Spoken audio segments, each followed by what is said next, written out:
The other really big component of sous vide cooking is determining what temperature you want to cook your food at. And temperature has the biggest determination on what your end dish is going to be. The temperature determines the doneness. So this can be as minor as medium rare to medium, but also it can be from steak-like up to more of a braised-like a pot roast or pulled pork. And that's wholly dependent on the temperature. Something that's cooked at 131 degrees will never have the texture of something that's been cooked at 176 degrees.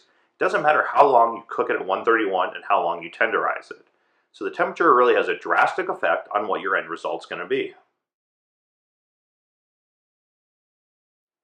Two main things happen as the temperature goes up.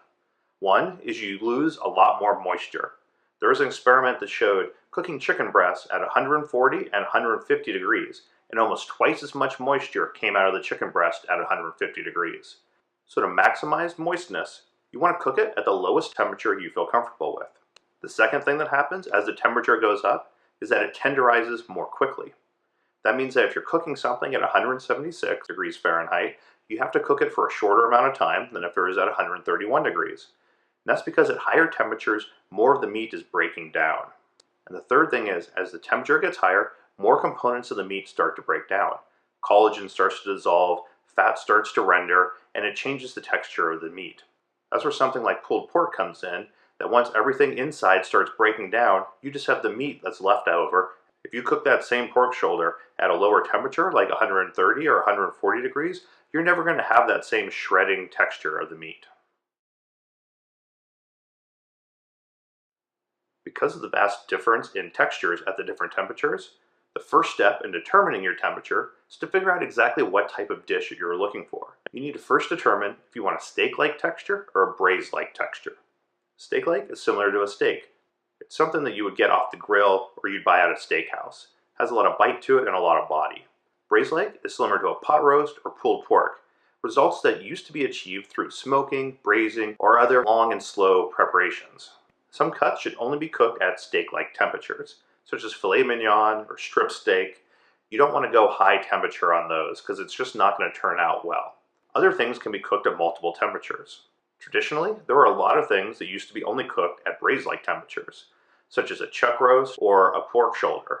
But with sous vide, you can cook these at lower steak-like temperatures. They're going to tenderize enough that they taste really good and are really unique dishes. If you want something steak-like, you can use the normal donenesses that we're used to growing up, such as medium, medium rare, well done.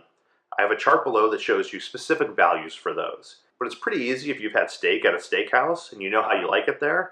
You can look at the temperature below and that'll tell you exactly what temperature you should cook at to get medium rare.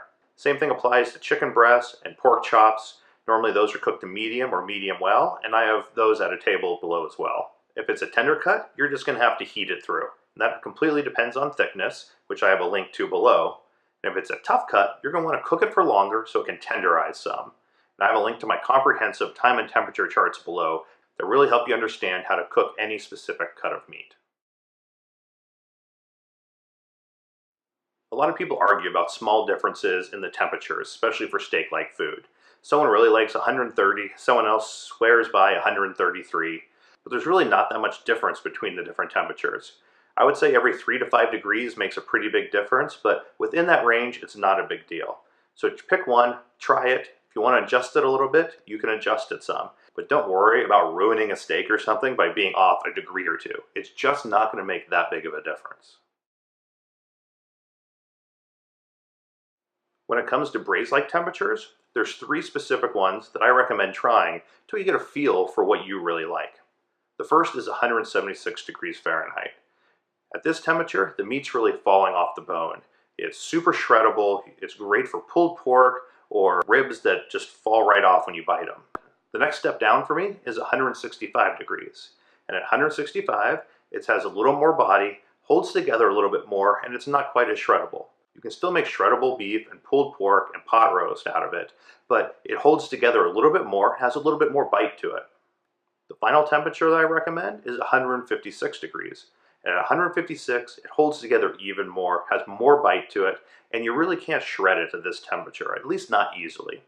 All three temperatures result in amazing textures that are all slightly different from each other. I recommend trying one of each and see what you like.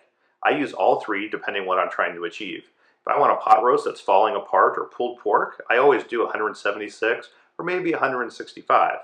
But if I want something that has a little more bite, like pork ribs that aren't just going to fall off the bone but still have some chew to them, then I'll go down to 156.